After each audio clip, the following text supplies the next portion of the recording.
Bonjour et bienvenue dans Amis, un podcast dédié à la redécouverte de Friends, une sitcom adorée par beaucoup, détestée par certains et longtemps ignorée par Anaïs. Salut, moi c'est Anaïs Bordage, je suis critique de série et pour moi Friends, c'est la série pas drôle que mes amis regardaient à l'heure du goûter. Depuis quelques semaines, je redécouvre la série et je dois dire qu'en fait, c'est pas trop mal. Moi, c'est Marie Telling. Friends, c'est la série que je regardais sur France 2, à l'heure du goûter, justement, avec un verre de Danao. Aujourd'hui, je la revois avec Anaïs, mais sans Danao, parce que maintenant, j'ai du goût. Cette semaine, on a regardé la première moitié de la 4e saison de Friends, jusqu'à The One with the Embryos, celui qui gagnait des paris. J'aimerais bien savoir qui traduit les titres en français, parce que ça fonctionne pas du tout. Bon, c'est des épisodes forts en émotion, mais avant de passer au vif du sujet, attention tout le monde, grosse nouvelle, ça y est, le moment qu'on attendait tous, en tout cas moi, est enfin arrivé et Anaïs s'est mise à chanter le générique et j'en ai la preuve. When it hasn't been your day, your week, your month, or even your year, I'll be there for you. Ça y est, hein? Bon, bah ça y est, tu t'es mise à le chanter? Mais en vrai, le truc, c'est que je le chantais depuis longtemps, c'est juste que je voulais pas le faire devant toi. Mais pourquoi? Parce que je suis trop fière. Ouais, d'accord, merci. Bon, par contre, mauvaise nouvelle, l'obsession avec le cul de Ross est toujours bel et bien présente. Elle m'a forcée à revenir en arrière dans un épisode et à mettre pause pour le souligner. Oui, mais tu sais, parfois, je m'épuise moi-même. Et là, je commence un peu à en avoir marre de... Je pense qu'on peut passer à autre chose que les fesses de Ross. Je contiens des multitudes et je ne veux pas être résumée à... C'est bien, je suis d'accord. Opinion. Je suis bien d'accord. Bon, à la fin de chaque épisode, tu fais des prédictions pour la suite. La dernière fois, tu avais prédit que Ross irait dans la chambre de Bonnie. On va t'écouter. Précédemment, dans Annie. Je pense que Ross a choisi la chambre de Bonnie. Enfin, je pense que mon premier instinct, ce serait de me dire qu'il va voir Rachel, mais du coup, je pense que la série va nous jouer un tour et qu'en fait, c'est plutôt vers Bonnie qu'il est allé. Mais du coup, je pense que il va forcément y avoir de la tension sexuelle qui va perdurer avec Rachel et qu'il y a un moment où ils vont se remettre ensemble, quoi. Bon, là, cette fois-ci, t'as eu tort. Une fois n'est pas coutume, parce que d'habitude, tes prédictions se réalisent souvent, mais Ross est allé dans la chambre de Rachel, il a rompu avec Bonnie, et ensuite, on en parlera après, mais Ross et Rachel se sont remis ensemble de suite avant de rompre à nouveau. Donc voilà, tu n'as pas toujours raison. Qu'est-ce que ça fait? Ross et Rachel sont quand même remis ensemble et il y a eu de la tension sexuelle, donc sur ça, j'avais quand même raison, même si j'avais pas prédit le bon ordre, mais... Ouais, mais c'était très rapide. Oui, mais ils se sont remis ensemble. Oui, bon, d'accord. Mais non, mais après, oui, sur le choix de la chambre, j'ai essayé d'être plus maligne que la série en pensant que, c'était très attendu qu'il aille dans la chambre de Rachel. Donc je me suis dit, ils vont faire l'inverse de ce qu'on attend, et en fait, non. La saison s'ouvre sur Joey à la plage, qui fait un petit récap des épisodes précédents. Du coup, on va s'en inspirer. Pour tous ceux qui n'ont pas vu les épisodes ou ne les ont pas revus récemment, Anaïs, est-ce que tu peux me faire un petit résumé des événements des épisodes qu'on vient de regarder? Ouais, alors je sais pas si ce sera aussi sublime que quand c'est Joey qui le fait à la plage. Mais en gros, pour aller vite, Ross et Rachel se sont remis ensemble. Puis ensuite, ils se sont séparés parce que Rachel a écrit une lettre de 18 pages et que Ross a eu la flemme de la lire. Et il s'est endormi. Joey et Chandler se sont aussi séparés à cause d'une meuf. Ouais. Dont j'ai oublié le nom d'ailleurs, Cathy. Et ils voulaient aussi faire la teuf avec Gandalf, mais ça s'est pas produit. J'ai pas trop compris cette histoire de Gandalf, mais bon voilà. Ross a mené une révolution culturelle au musée. C'est vrai. Pour que les gens ne soient plus assis chacun à leur table et qu'ils soient plus ségrégés au musée entre les guides et les paléontologues. C'était le moment social justice de Friends. Ouais, voilà. C'était un peu le moment Kevin Costner dans Les Figures de l'ombre qui dit « Nous, on pisse tous de la même couleur à la NASA ». Et Joey a lu un dictionnaire, mais uniquement la lettre V. Donc, il a une connaissance très étendue sur les volcans et la guerre du Vietnam, mais rien d'autre. C'est vrai, le pauvre, ça faisait un peu de la peine. Ouais. On a beaucoup parlé de Rachel et Ross pendant les épisodes précédents parce que l'intrigue tournait beaucoup autour d'eux. Mais cette fois-ci, le vrai couple au cœur de l'intrigue de ces épisodes, c'est Chandler et Joey. Alors, comme tu le disais dans ton résumé incroyable de ces épisodes, Joey sort avec une meuf qui s'appelle Cathy, qui est jouée par Paget Brewster, que les fans de Esprit criminel reconnaîtront. Mais Chandler tombe éperdument amoureux de Cathy. Ils ont beaucoup de choses en commun et il y a une vraie tension entre les deux. Et Chandler ne l'avoue pas à Joey, prétend qu'il n'aime pas Cathy, et au final, il va embrasser Cathy, donc ça va créer une grosse dispute entre les deux. C'est très triste à voir, et on va écouter ta réaction. Je crois que tu t'es enregistré pendant ces épisodes. So you like her, huh? Yes, but I don't have to. No. It's okay. Yeah? Yeah. You know why? Because you came to me first. En gros, ce qui se passe, c'est que Joey se comporte pas très bien avec Katy et clairement, enfin, on sent que Chandler est beaucoup plus amoureux. Ouais, beaucoup plus amoureux et il la respecte plus. En tout cas, il la comprend mieux. Et en fait, un soir où Joey doit avoir un date avec Katy, il la plante parce qu'il a un date avec une autre meuf en même temps et qu'ils ont un accident de voiture ou je sais pas quoi. Et c'est ce moment-là où Katy se retrouve toute seule dans l'appartement avec Chandler et ils se rapprochent et clairement, on sent que, enfin, elle a autant envie de l'embrasser que lui. Et ce qui m'a brisé le cœur, c'est que tous les amis de Chandler lui disent mais si tu l'avais juste mentionné à Joey, il t'aurait dit enfin c'est ton meilleur ami, il t'aurait dit mettez-vous ensemble quoi, c'est pas grave. Et donc Chandler l'a trahi d'une manière assez horrible parce que il se rend compte à ce moment-là dans l'extrait qu'on a entendu que effectivement Joey aurait donné sa bénédiction si il avait attendu pour lui demander mais il l'a embrassé quoi. Et ça m'a vraiment brisé le cœur. Ouais, mais tous leurs échanges dedans enfin c'est vraiment triste quoi. Il y a même il y a un petit tableau qui est à côté de la porte où il y a marqué I'm sorry, I'm sorry, I'm sorry, I'm sorry. Je suis désolée. Et c'est Chandler qui a écrit ça après la dispute pour se faire pardonner. J'avais remarqué au moment où, enfin, avant que Chandler lui avoue, dans le plan, quoi, on voit le panneau derrière où Chandler a écrit I love you man. Et ça m'avait brisé le cœur. Et dans l'épisode d'après, où justement, là, il y a une énorme, enfin, en gros, ils se sont un peu séparés, Joey et Chandler. C'est là qu'il y a écrit I'm sorry. Donc, le tableau fonctionne un peu comme un rappel de là où ils en sont dans leur relation. Et ouais, enfin, moi, j'ai noté que, enfin, j'avais vraiment les larmes aux yeux. D'ailleurs, c'était un épisode qu'on a regardé ensemble. Je pense que tu t'en es pas rendu compte, mais ça m'a vraiment beaucoup ému, quoi.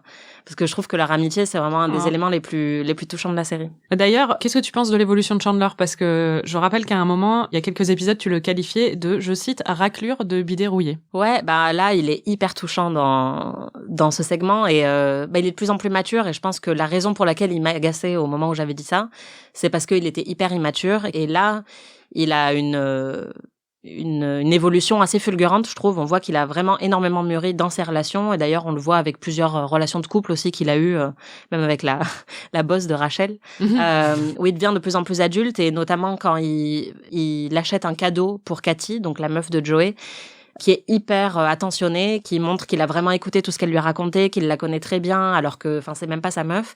Et ça montre qu'il est prêt à enfin être dans une relation sérieuse. Et pour moi, c'est un signe évident que, en gros, les scénaristes préparent sa relation avec Monica, puisqu'il devient enfin assez adulte pour se lancer dans quelque chose de durable et de sérieux, quoi. D'ailleurs, en fait, on n'en avait pas parlé dans l'épisode précédent, mais déjà à la fin de la saison 3 et là au début de la saison 4, quand ils sont à la plage, c'est un peu la première fois où le sujet Monica et Chandler, la possibilité d'une relation est abordée à travers en fait une conversation où il lui dit qu'il serait avec elle si elle avait besoin ou un truc comme ça et elle lui dit je suis pas désespérée à ce point.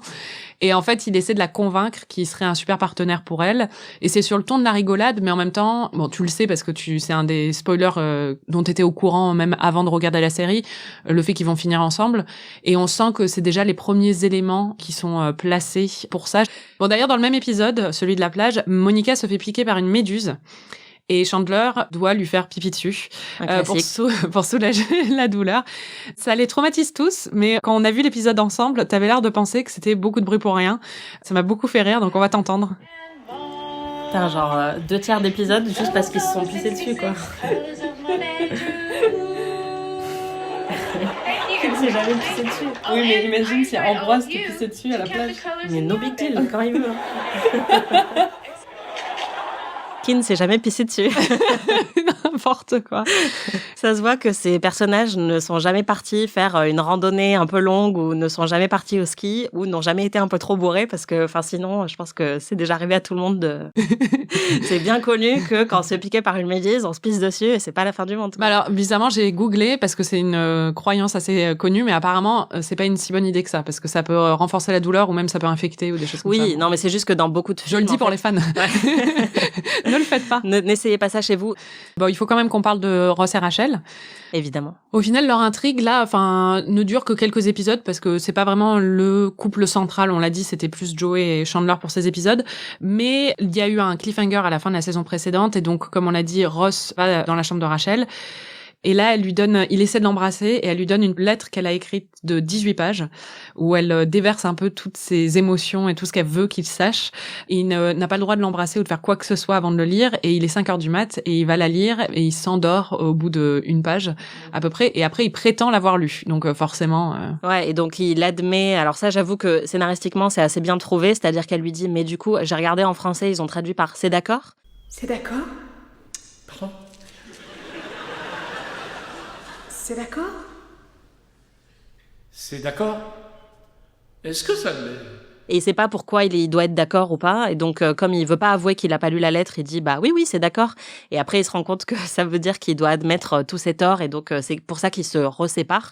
Mais j'avoue que cette dispute est un peu... je trouvais ça marrant, l'écriture... autour du fait qu'il doit faire semblant d'avoir lu un truc et on se demande un peu ce que c'est. Moi aussi, je me demandais. Mais après, il suffisait qu'il lui dise « Désolé, je me suis endormie, il était tard » et toute cette histoire n'aurait pas eu lieu.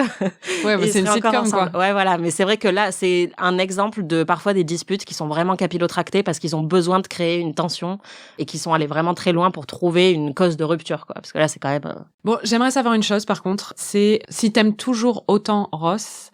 après avoir découvert ses talents musicaux, parce que on l'entend à un moment il y a un épisode où en fait il fait découvrir sa musique et en fait c'est des aboiements de chiens, des alarmes sur un clavier, c'est assez ridicule. J'étais morte de rire.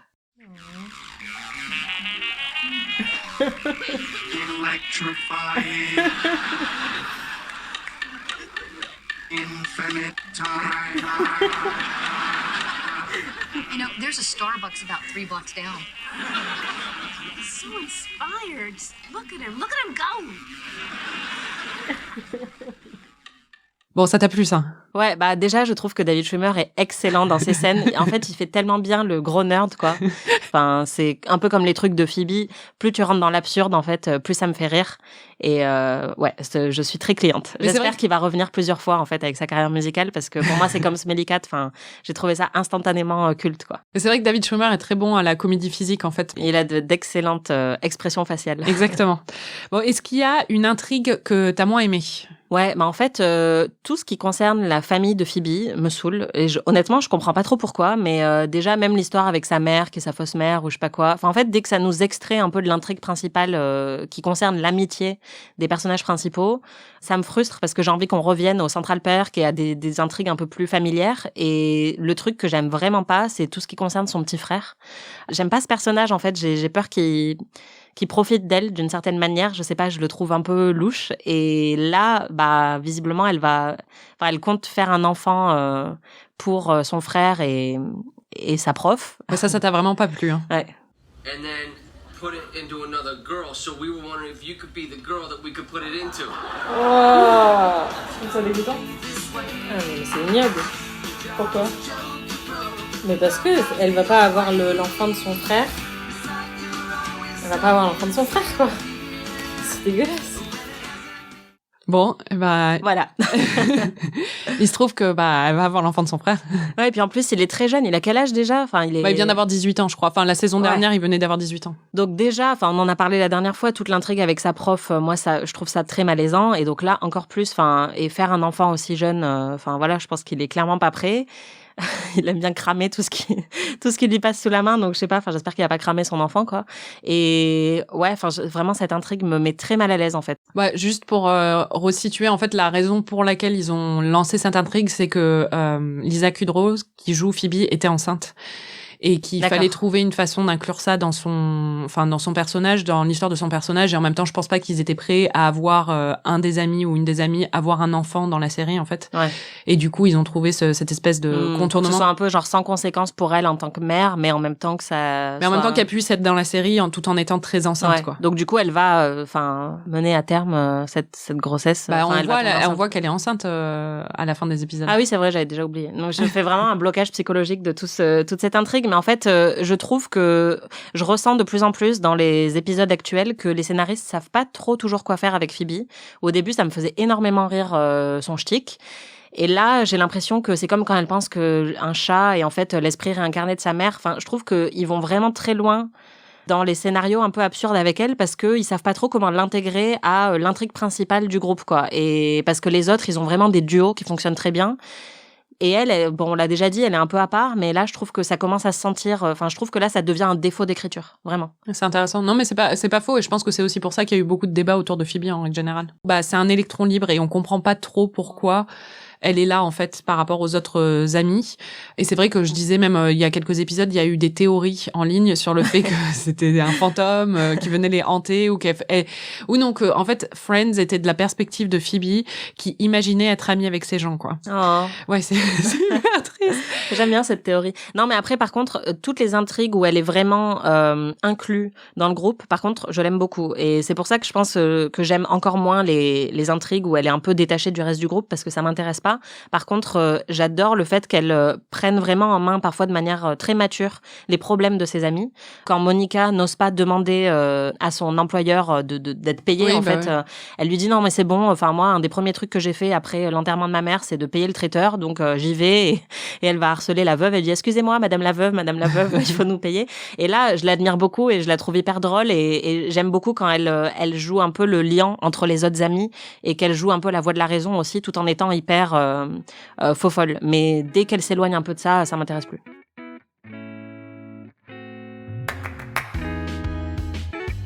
La dernière fois, on avait parlé des guest stars, c'est vrai qu'il y en a de plus en plus. Bon, là, dans ces épisodes, il y en a qu'un seul dont on va parler, qui est très très important.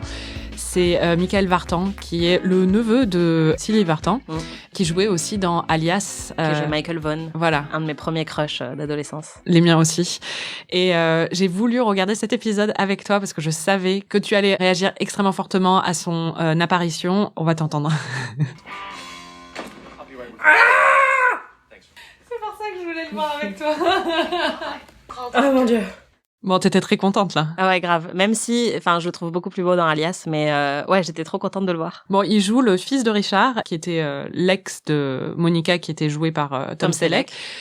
Et il y a une histoire avec Monica où elle est un peu séduite par lui et en même temps c'est un peu chelou parce que bon, c'est le fils de son ex. Mais tu as une réaction que j'ai adorée. On va t'entendre. Ready? Putain, cette famille. Ouais, c'est clair. Waouh. Carla Bruni approuve this message. I'm sorry. Where are you going? Pour ceux qui ne comprennent pas la référence, je leur conseille de googler Carla Bruni, Raphaël Enthoven et Justine Lévy, peut-être, par hasard, ces 3 noms, sur Google, et ils comprendront très vite. Petite inside joke. Je viens de me souvenir, en parlant de tout ça, que j'ai rêvé la nuit dernière que j'étais en couple avec Tom Selleck. C'est vrai. Et on avait une super alchimie, donc je retire tout ce que j'ai dit sur lui et Monica, parce que franchement, ça fonctionnerait vachement bien. Super. Je suis très contente de l'apprendre. Bon, le moment un peu mythique de ces épisodes, c'est l'épisode qui s'appelle The One with the Embryos, donc celui qui gagnait le pari ou un truc comme ça en français.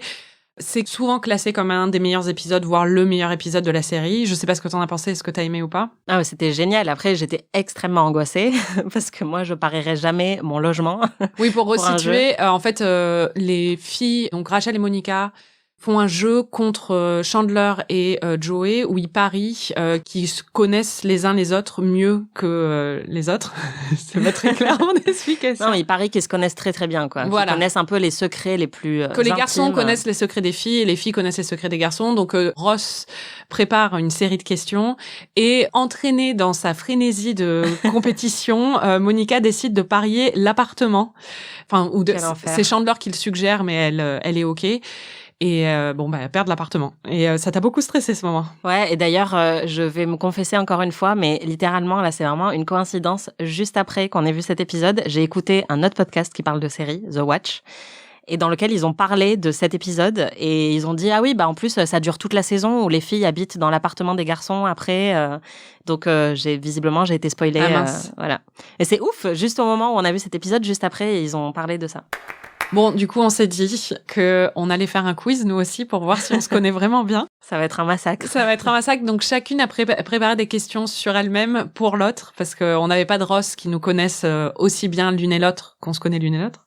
Mais on va accueillir Benjamin, notre producteur, qui va faire un petit caméo pour nous poser les questions et jouer un peu le Julien Lepers, ou le mec des amours, je sais pas comment il s'appelle, mais enfin bon, bref, pour nous départager, quoi. Ouais. Et nous poser les questions l'une sur l'autre.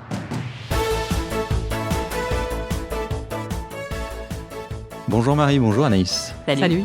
Et j'ai une question avant de commencer. Pour vous deux, c'est quoi l'enjeu de ce jeu ? Je sais pas, on n'y a pas pensé. Je pense que c'est notre amitié. J'ai l'impression un peu que c'est un peu notre amitié parce que tu m'as dit que si je trouvais pas certaines réponses...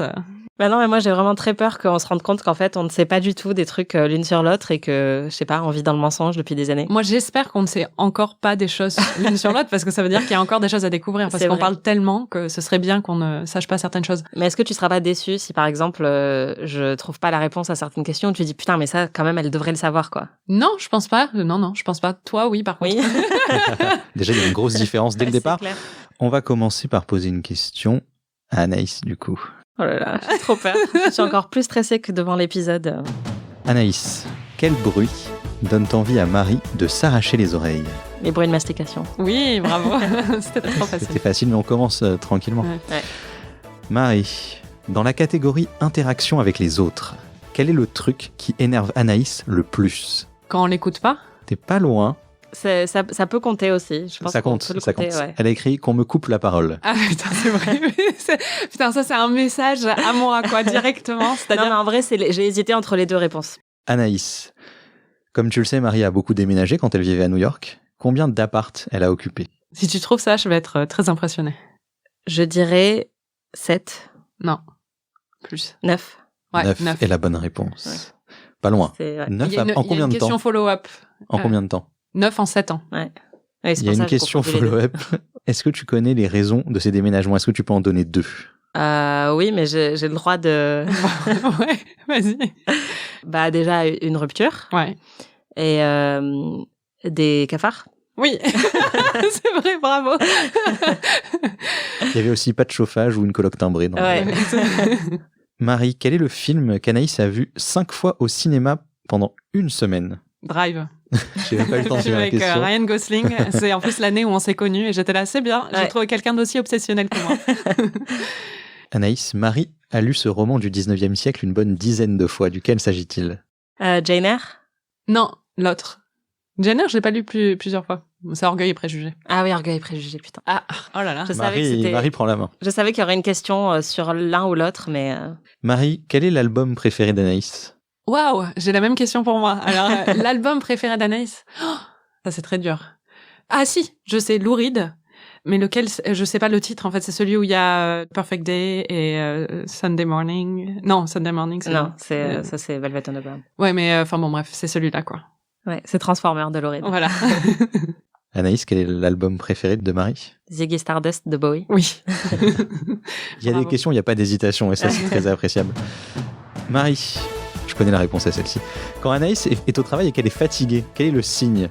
Bah, je sais pas, tu deviens méchante. Non, je sais pas. Sympa. Je sais pas que C'est bon, on peut arrêter ce quiz, je me casse. Le signe que t'es fatigué quand t'es au travail ? Je sais pas, non ?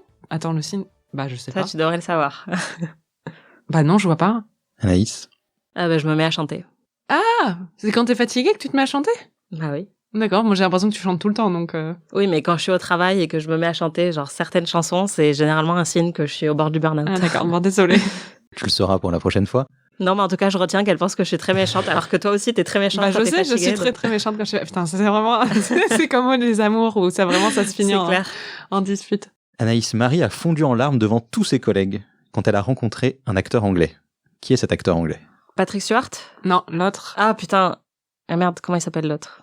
Il joue quoi ? Il joue qui de connu ? Bah, Gandalf. Non, oui, Oui. Gandalf. Comment il s'appelle déjà? Ian McKellen. Oui. Oui, j'ai fondu en larmes. Ouh, c'est bon, j'ai Bravo. réussi. D'émotions comme ça ? J'étais une grande fan, je le suis toujours, du Seigneur des Anneaux, donc voir Gandalf en vrai, c'était très émouvant. Quel est le nom du bar préféré d'Anaïs à Austin ? Oh là là, Barbarella. Ouais. Ah putain, je suis trop fière de toi. Waouh. Ça, c'est dur. J'y suis jamais allée en plus, mais tu m'en as tellement J'en parlé. parle beaucoup. Barbarella. Et j'adore ce film aussi, donc... Anaïs, quels sont les deuxième et troisième prénoms de Marie ? Rose. Ouais. Rose, Ah, c'est le troisième. Adélaïde. Bah non. Ah, Putain, pourquoi Adélaïde ? non, je connais Rose, mais l'autre, j'avoue que je sais pas. Je m'étais Sophie. préparée à cette question. Ah oui, Sophie, putain. Des prénoms de Bourges. C'est clair. Et Marie, quel est le deuxième prénom d'Anaïs ? C'est Marie. Bravo. Question facile. Anaïs, à quelle héroïne de série Marie s'identifie-t-elle le plus ? Fleabag. Oui. Mais les miennes, elles sont trop simples. Non, c'est juste que je te connais très bien. Bah, Marie, Quel est le vêtement honteux qu'Anaïs possède depuis ses 14 ans? Ah, Ça, ça je sais, c'est une culotte Maroon 5. Je pensais que t'allais parler de ton pantalon qui est plein de trous là. Que tu portes. Mais ça, j'en ai pas honte. Mon pyjama a plus d'espace où il n'y a pas de tissu que d'espace où il y a du tissu. Mais... On dirait vraiment des haillons en fait. Mais ta culotte Maroon 5, oui, ça je sais. Ouais. J'en ai entendu parler de nombreuses fois. Elle est aussi très trouée d'ailleurs. Mon Dieu. C'est un thème récurrent dans mes vêtements, c'est qu'ils ont beaucoup de trous. Et enfin, le dernier tatouage d'Anaïs rend hommage à un film. Oui. Lequel? Alors, non, Mauvais sang. Ouais. De Léo Carax. Ouais. Et la scène, Léo Carax. Et c'est la scène, je l'ai pas vue, donc. Mais c'est la scène où il danse sur Modern Love de David Bowie, mon chanteur préféré. Donc, tout à fait. Voilà. Bravo. Bon, finalement, vous vous en êtes bien sortis. Ah, on s'en est pas trop mal sortis. Ouais, il y a eu un petit moment de tension au milieu quand j'ai dit qu'elle était pas sympa quand elle était fatiguée. Clair, mais je suis pas sympa non plus quand je suis fatiguée, je le sais, donc. Mais c'est bien, on a appris des choses l'une sur l'autre. Bon, je sais pas ce qu'on a gagné, on a rien gagné. Je sais même pas qui a gagné en vrai, mais c'est pas grave. Non, mais on a gagné le fait qu'on est encore amis, ce qui est honnêtement, enfin, j'en doutais beaucoup avant qu'on fasse ce quiz. J'avais très peur qu'on se déchire. N'importe quoi. Merci Benjamin d'être passé de l'autre côté du micro pour venir nous aiguiller. Je vous en prie. Merci. Dans chaque épisode, on élit notre meilleur ami, le MVP des épisodes qu'on vient de regarder. Anaïs, c'est qui ton meilleur ami pour ces épisodes? Je vais encore pas être très originale, mais c'est Joey. Je l'aime tellement et je lui en voulais un peu de sa réaction avec Cathy, enfin le fait qu'il la traite pas très bien. Enfin, j'étais clairement Team Chandler dans l'histoire de ce triangle amoureux, mais pour moi Joey reste le meilleur ami de cette série. Enfin vraiment, il fait tout, c'est-à-dire qu'il a réparé le radiateur, il a trouvé comment ouvrir la voiture quand ils étaient coincés dans le froid la dernière fois. Donc tous les trucs qui m'angoissent le plus, c'est généralement Joey qui les résout. Il propose à Monica de se faire virer pour qu'elle se fasse respecter par son équipe, et il lui propose de lui pisser dessus, et il leur fait une immense déclaration que j'ai trouvée très touchante où il leur dit: je pourrais pisser sur chacun de vous s'il le fallait. Sauf qu'il peut pas au final, mais c'est vrai que l'intention est là. Mais quel homme, et j'ai vraiment écrit dans mes notes Joey, quoi. Je l'aime trop. C'est vrai que, enfin, moi c'était mon MVP aussi pour les mêmes raisons, pour ce passage. Ouais. Et le plus gros loser des épisodes? J'en ai pas spécialement cette partie de saison, il y a personne qui m'a vraiment agacée, mais toi peut-être que t'en as un? Oui, moi j'en ai un, c'est le collègue de Chandler qui largue Rachel quand il apprend qu'elle veut plus qu'un fling, et j'avais envie de dire, mec, tu devrais, parce qu'on le voit en plus le mec, donc il devrait vraiment bénir les cieux que Rachel daigne sortir avec lui, parce que bon, le mec il a l'air d'être un gros naze, donc enfin vraiment lui c'est mon gros loser de la saison. J'avoue, moi s'il y a un personnage qui m'a vraiment agacée, c'est la boss de Rachel. Oui. Donc c'est elle que j'exclurais, je pense. Bon, déjà, elle est morte alors. C'est exclu. C'est clair. C'est un peu comme la meuf dans Sex and the City qui est horrible avec tout le monde et qui tombe d'une fenêtre quand elle est bourrée. Ah oui, c'est vrai. C'est un peu le même type de personnage. Elle est assez odieuse et elle s'aborde en fait les chances de Rachel d'obtenir une promotion. Donc ça m'a vraiment beaucoup agacée.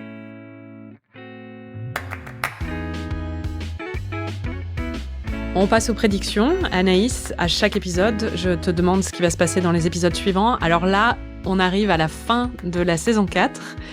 Qu'est-ce que tu penses qui va se passer? Et est-ce que tu as été spoilée en regardant certains titres sur Netflix? Parce qu'il faut vraiment pas que tu regardes les titres, là. Ouais, alors tu m'avais dit ça et j'ai lu un titre, mais je crois que c'est celui du prochain, là, du tout prochain qu'on doit regarder. C'est celui avec le crush de Rachel. D'accord. Donc là, bon, c'est totalement au pif, mais je vais prédire que Brad Pitt arrive.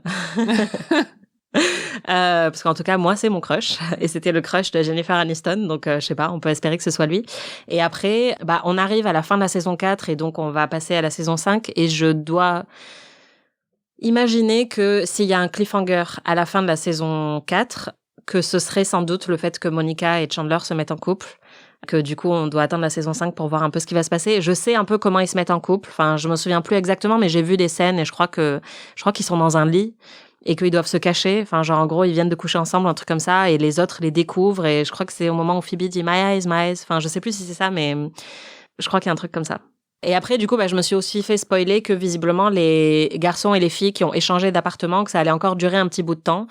Après le podcast que j'ai écouté, il disait ça fait des années que j'ai pas vu Friends et je me souviens de rien à part de ça, donc s'il faut c'est des souvenirs tordus qu'ils ont et c'est pas vraiment ce qui se passe, mais bon, j'espère vraiment pas parce que l'appart de Chandler et Joey est horrible. Je veux pas qu'on y passe plus de temps que nécessaire. Je suis bien d'accord. Merci de nous avoir écoutés, merci Anaïs. Merci Marie. Et merci Benjamin d'être venu jouer l'arbitre dans notre quiz. Vous pouvez retrouver tous les épisodes d'Amis sur slate.fr ou votre plateforme de podcast préférée. Notre prochain épisode couvrira la deuxième moitié de la saison 4 de Friends jusqu'au final, dont je ne peux pas citer le titre, les fans sauront pourquoi. N'hésitez pas à suivre la série en même temps que nous et à partager vos impressions sur les réseaux sociaux.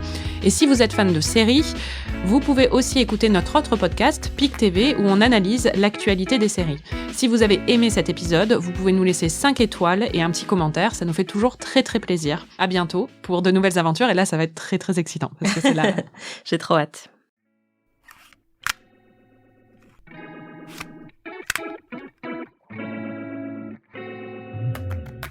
Anaïs, toutes les semaines, tu partages les notes que tu as prises pendant le visionnage et dont tu n'as pas encore parlé dans l'épisode. Ouais, alors là, j'ai pas mal de notes. Mais bon, déjà, je me souviens plus pourquoi, mais pour l'épisode 4 de la saison 4, dans mes notes, j'avais écrit « pas drôle ». Donc, il y a 2 ou 3 épisodes qu'au début, j'ai pas hyper accroché, mais bon. Et alors, il y a un truc, vraiment, je voulais qu'on revienne dessus, c'est le geste que Ross fait à la place d'un doigt d'honneur. Il fait comme ça. Il cogne ses 2 points et ensuite il les écarte. Oui, voilà, il les rassemble et il les écarte. Ouais. C'est très difficile à décrire. Je crois que c'est un geste que je fais depuis des années, mais dont j'ignorais la signification parce que j'avais dû le voir dans des gifs en fait. Parce que moi je pensais que ça voulait dire genre Shazam ou Jazz Hands. Enfin, tu vois, un truc un peu merveilleux et fantastique. Et en fait, je découvre que ça veut dire fuck you quoi. Donc je crois que j'ai mal utilisé ce geste. Toute ma vie, mais après c'est jamais un fuck you. Oui, ouais. C'est devenu culte, mais c'est jamais un fuck you agressif, tu vois. C'est un fuck you drôle parce que c'est un fuck you à la Friends. Ouais, un peu nerdy quoi. Ouais, et, voilà. Le dernier truc que j'ai noté, c'est il arrive quand Brad Pitt. Donc voilà, je suis très impatiente. Tu sais que on est juste à la saison 4. Tu sais combien il y a de saisons? Oui, il y en a 10, voilà. Mais je suis très impatiente. Le truc, c'est que je sais rien, donc et le peu de choses que je sais. Bah forcément, j'ai envie qu'elle se passe rapidement, quoi. Mais imagine savoir énormément de choses et vouloir que tu les découvres le plus vite possible. Bah ouais, non mais je comprends, ça doit être difficile. Amis est un podcast produit par Slate.fr sous la direction de Christophe Caron et Benjamin Ours avec Aurélie Rodriguez.